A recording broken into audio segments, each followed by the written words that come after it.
conversa agora com o ministro do Desenvolvimento e Assistência Social, Família e Combate à Fome, Wellington Dias. Ministro, bem-vindo aqui à CNN Brasil. Ótimo que nós possamos conversar com o senhor num dia como o de hoje. Elisa, um prazer muito grande. Aqui eu estou na Etiópia, onde a ONU fez o anúncio, e sim, temos o que comemorar. Eu apenas faço aqui, Elisa, um esclarecimento. Quando a gente fala em tirar da fome, leva-se em conta aquilo que a ONU chama de insegurança alimentar severa. Neste caso, né, no triênio anterior, a gente estava numa posição muito elevada. Em 2022, por exemplo, ele estava em torno de 8%. Em 2023, caiu para 1,2%. E agora, em 2024, caiu para 1%. Então, sobre isso que a ONU faz essa divulgação do relatório. Quando coloca os 35 milhões, como você mesmo lembrou, nós estamos tratando daquelas pessoas que ainda não têm uma condição ótima na parte da segurança alimentar. É aquilo que a gente classifica de segurança alimentar plena, as condições de acesso, as condições de compra, daí que esse número representa que já temos 85%. Você tem uma ideia? O Brasil estava com 54%, crescemos em 2023, 2024 e agora chegamos a 85%, alcançando aquela condição de segurança alimentar. Na insegurança alimentar, são esses que eu lhe coloquei aqui abaixo dos 2,5%, e aqui o retrato da insegurança alimentar. Opa, falhou um pouquinho. Não, voltou. O sinal de vez em quando oscila. A gente segura na mão de Deus da internet aqui para chegar até o fim da entrevista com o ministro Wellington Dias. Eu vou passar aqui a primeira pergunta, então, para a Isabel Mega, que inclusive foi quem viabilizou tudo isso. Isabel, é contigo.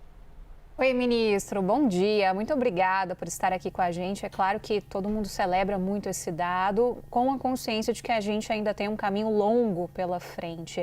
A minha dúvida, ministro, é como garantir a continuidade do combate à fome, independente do presidente que esteja sentado na cadeira do Palácio do Planalto. Como garantir que seja uma política de Estado e não uma política de governo e a gente tenha uma saída definitiva do Brasil do mapa da fome, sem correr o risco de voltar como aconteceu em 2021?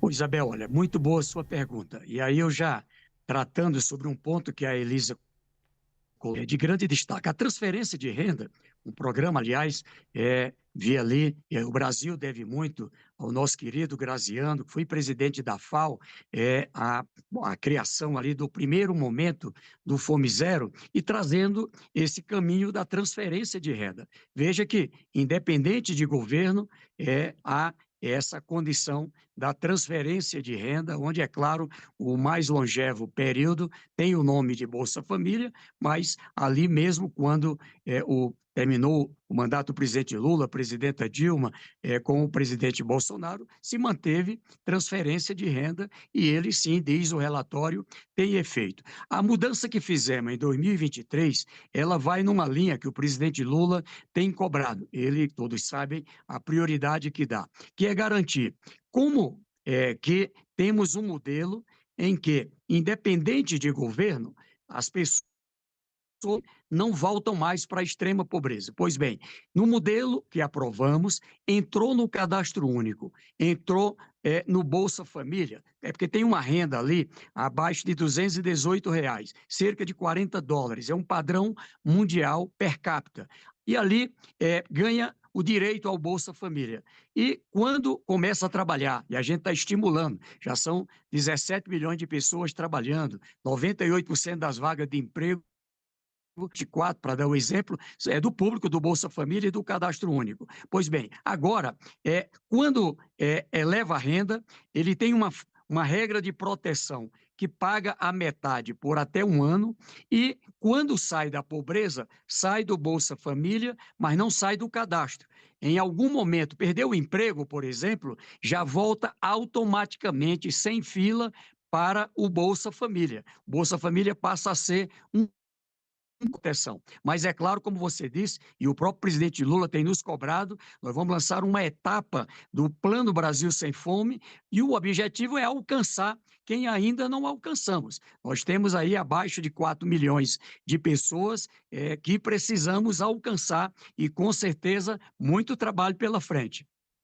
Clarissa Oliveira também está conosco aqui, ministro, para continuar essa entrevista. Clarissa? Muito bom dia, ministro. Muito obrigada pela conversa aqui com o Live CNN. Ministro, eu gostaria de trazer um pouco para a nossa conversa o componente político, porque a gente viu aí os dados sobre fome no Brasil serem bastante prejudicados na época ali da pandemia da Covid-19. E agora a gente tem esse resultado excelente que deve ser celebrado por todos os campos políticos aqui no Brasil. De qualquer forma, fica aí no ar uma dúvida sobre até que ponto essa transição, essa mudança diz respeito a fatores externos, o caso da pandemia de Covid, como isso impactou no Brasil como um todo, independentemente de quem estivesse ou não no poder, ou se a gente está falando de um resultado que, no entendimento do senhor, decorre de uma mudança de governo. Até onde o comando do Brasil fez diferença para esse resultado? Onde que é uma política de Estado que contribuiu para melhorar a posição do Brasil no mapa da fome? Ou até que ponto existiu ali, de fato, um fator extraordinário na pandemia que era incontrolável, que não teria como ser compensado naquele momento? Em resumo, né, ministro, existe uma culpa para a gente ter ido parar na situação em que a gente estava, na avaliação do senhor, ou era uma transição, uma recuperação do estrago que veio de um fator externo? Olha, muito importante aí as suas colocações e a sua pergunta. Primeiro, o Brasil saiu, como foi dito, do mapa da fome em 2014. O primeiro triênio ali, 2012, 2013, 2011, 12, 13, saindo em 2014. E o Brasil já voltou, não é, a crescer a partir de 2018. Eu digo que o desmantelamento de vários programas, não é, programa não só de transferência de renda, mas programa como alimento e vários outros levaram o Brasil a ir crescendo. 18, 19, 20 e em 2021 já voltou ali ao mapa da fome. Agora, quando ali, o presidente Lula assumiu, 33 milhões e 100 mil pessoas estavam na insegurança alimentar. Era uma pesquisa feita pela Rede Pensar. Por essa proporção, cerca de 28, 29 milhões de pessoas da fome, não é? E isso é significativo, é o que coloca o Brasil nesse mapa, não é? Que não são muitos países, não é? Num patamar abaixo de 2,5. Aqui tem uma situação em que há necessidade de um olhar para que a pessoa saia da fome, mas também possa, por educação, todo ano, cerca de 1,5 milhão de pessoas completam ensino médio, ensino superior e são acompanhadas por toda a rede, não é, do Programa de Segurança Alimentar, do Programa de Assistência Social, o SUAS, garantindo que ali tenha essa integração com a escola, frequentando, aprovado. E ali é uma porta para sair da pobreza através da educação, da qualificação profissional e muitos indo até para a classe média. Outra é também a qualificação de pessoas com cursos de curta duração, com apoio ao empreendedorismo. Veja que o Brasil, desses 4 milhões de novos empregos, 75% é o povo do Bolsa Família e do Cadastro Único. Ali, quando a gente olha para os pequenos negócios, o Sebrae aponta 9 milhões de pequenos negócios desde o ano de 2023. Aproximadamente 4,7 milhões desses pequenos negócios, também o público do Bolsa Família, do Cadastro Único. Então, a transferência de renda, ela não pode substituir o trabalho, o salário, o negócio, ou seja, a atividade econômica. É uma inclusão socioeconômica e eu digo que esse caminho ele vai dar cada vez mais bons resultados para o Brasil. Recentemente, aqui na CNN Brasil, a gente fez uma série especial no sertão nordestino. E, aliás, o Nordeste que o senhor conhece bem, né? Que o senhor nascido, se eu não estiver enganado, no Piauí. Mas qualquer coisa, o senhor me corrija aqui. O sertão nordestino é um dos locais mais vulneráveis de todo o Brasil, né? No quesito até que precise muito da assistência de distribuição de renda, é um local que não tem emprego e existe uma percepção, muitas vezes, de quem vê de fora um programa social que diz, não trabalha porque não quer, né? Tem esse horror que a gente ouve às vezes. Não trabalha porque não quer, se quisesse estava trabalhando. A gente já falou muito sobre isso aqui na CNN, o quão terrível é esse tipo de frase. Como é que o governo trabalha para gerar renda, emprego nessa região tão vulnerável? Porque quando você tem emprego, você tem renda e você oferece para a pessoa a dignidade dela ter o salário dela, ela poder comprar a comida dela e não passar fome. O que o governo federal faz neste momento da linha do tempo para ter emprego? Porque você chega no sertão nordestino, o senhor sabe mais que eu, não tem empresa, não tem indústria. Como é que leva o empresariado para lá? Elisa, eu quero apenas fazer também aqui uma correção como ex-presidente do Consórcio Nordeste, quando fui governador. Aliás, agora é o governador Rafael, do meu estado. E o Nordeste é a região que mais cresce a economia em amplos setores. Indústria, comércio, agronegócio, pequenos agricultores, fruticultura, turismo, enfim, em variadas áreas. Veja que dos 4 milhões de novos empregos no Brasil, 1.050.000 na região Nordeste. 1.050.000 na região Nordeste. E nessa região também é a região em que mais as pessoas estão saindo da pobreza pelo emprego e pelo empreendedorismo. Então, aqui, inclusive, o Banco do Nordeste, um grande parceiro, é onde mais temos o programa Acredita, né, de mais ou menos 700 mil contratos, cerca de reais que estamos trabalhando com esse programa, aproximadamente 1/3 nesta região, cerca de 400 mil contratos. Então, eu digo que estamos trabalhando focado norte, nordeste e aqui impulsionado pelo crescimento. Claro que sei da importância do sudeste, do centro-oeste, do sul, trabalhamos todas as regiões. O trabalho ele vai em duas direções. A primeira, como eu lhe disse, através da educação, não perder as novas gerações e abrir oportunidades para as gerações adultas, onde podem ali se qualificar. Quero me qualificar para a área de beleza, a área do campo, a área do comércio. Aí a gente trabalha com o setor privado. Só para você ter uma ideia, a Amazon está fazendo com a gente 500 mil profissionalizações na área de tecnologia. Veja que são 17 milhões de pessoas do Cadastro Único do Bolsa Família que, segundo o CAGED, o Cadastro Geral do Emprego, celebraram contratos de admissões ao trabalho. Olha que eu disse que de 9 milhões, 4 milhões e 700 mil pequenos negócios vêm desse público do Bolsa Família, do Cadastro Único. Aliás, as pessoas estão buscando mais pequenos negócios do que emprego. Então, agora, emprego decente. E é esse caminho. De um lado, transferência de renda, complemento de alimentação, ali o cuidar da saúde, cuidar da educação e pela educação abrir portas para sair da pobreza. Do outro lado, qualificar os adultos, apoiar quem quer empreender para também sair da pobreza. Esse caminho eu apresentei aqui agora nesse evento da ONU e vários países, inclusive, manifestaram o interesse de implementar. E, é claro, tem muita coisa para fazer ainda, para a gente alcançar ainda melhor.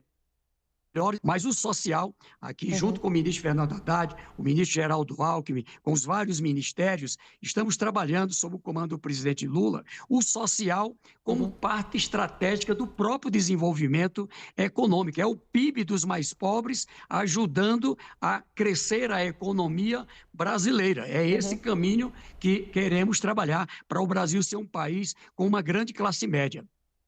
Isabel Mega. Ministro, a gente ouve muito uma colocação de que o Brasil é o celeiro do mundo, né? Parece um pouco incoerente a gente ter esse rótulo e, ao mesmo tempo, ter 5 milhões de pessoas que ainda passam fome, mesmo com esse dado de que estamos saindo do mapa da fome. Queria deixar essa colocação para o senhor sobre como que a gente pode, o senhor falou do PIB do mais pobre, unir o PIB do mais rico também nessa conta e pensar também, ministro, na qualidade do alimento que está chegando para essas pessoas, né? Como é que essas políticas chegam até as pessoas para garantir que aquilo que está tirando essas pessoas da linha da fome sejam parte de uma alimentação saudável, não parte de uma alimentação ali dos ultraprocessados, que às vezes você encontra em preços até mais vantajosos do que daqueles alimentos que podem ser mais saudáveis e que estão ligados justamente a essa força do setor produtivo, do agro do Brasil, de tornarmos este rótulo do celeiro do mundo. Isabel, olha, sua pergunta ela é importante porque, neste caso, o nosso ministério, acho que pouca gente sabe, além de cuidar de quem passa fome, também, junto com o Ministério da Saúde, trabalhamos a obesidade. Então, ali, pessoas que estão pessoas desnutridas, onde a gente integra, inclusive, com a base de dados da saúde, trabalhamos com as escolas, pela confiança do presidente Lula, eu coordeno a CAISAN, que é uma Câmara Interministerial de Segurança Alimentar, onde cuidamos desde a produção, está subindo o preço do arroz. Então, como trabalhar com ali o ministro Favaro, o ministro Paulo Teixeira e os estados, os empresários, para descentralizar a produção de arroz, ampliar.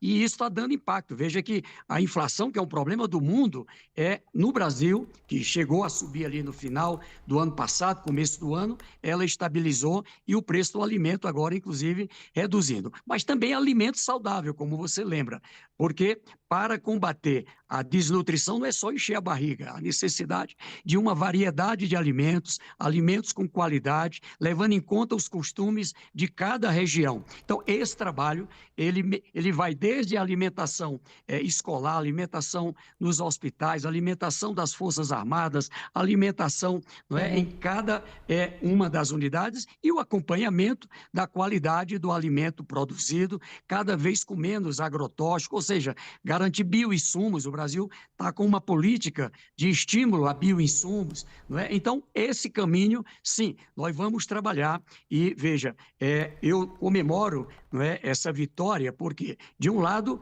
vencemos aqui o primeiro degrau, alcançar o mais baixo nível de pessoas subdesnutridas, que é isso que a ONU, a FAO, coloca como primeira preocupação. Mas ela leva a gente a alcançar também as pessoas que ainda precisam melhorar a alimentação. Sair da subnutrição, mas sair também da obesidade. Garantir alimento saudável e a um preço acessível. Aqui entra toda uma orquestra, uma engenharia, setor público, setor privado, estados, municípios e o governo federal, e ainda a gente compra. Quando altera o câmbio, por exemplo, com o dólar mais valorizado que o real, isso impacta. Por que impacta? Exatamente por alguns produtos que a gente compra ou produtos que o Brasil exporta e ali esse preço lá fora termina virando referência aqui dentro. Então, todo esse trabalho é que a gente comemora. Veja, o Brasil tinha levado 11 anos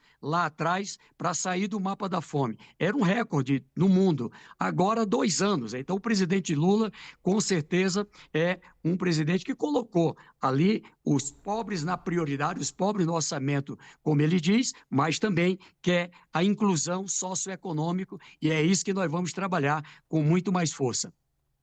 Ministro, a gente agradece demais aqui a gentileza da entrevista. Eu até sei que muitas vezes é difícil para quem está do lado como o senhor no poder público e a gente tem uma missão que mesmo que seja um resultado bom, a gente vai continuar cobrando, né? Então, até às vezes é um pensamento coletivo de, nossa, temos um número bom e está lá a imprensa cobrando.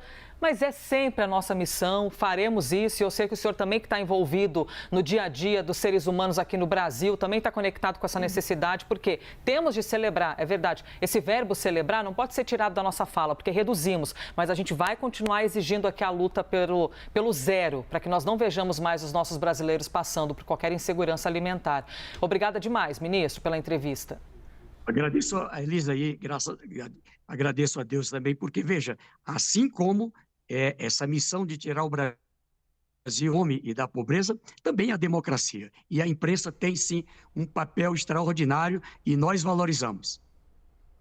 Obrigada, ministro. Ministro do Desenvolvimento Social e responsável por assuntos aí tão importantes e custosos, né? A exemplo do Bolsa Família.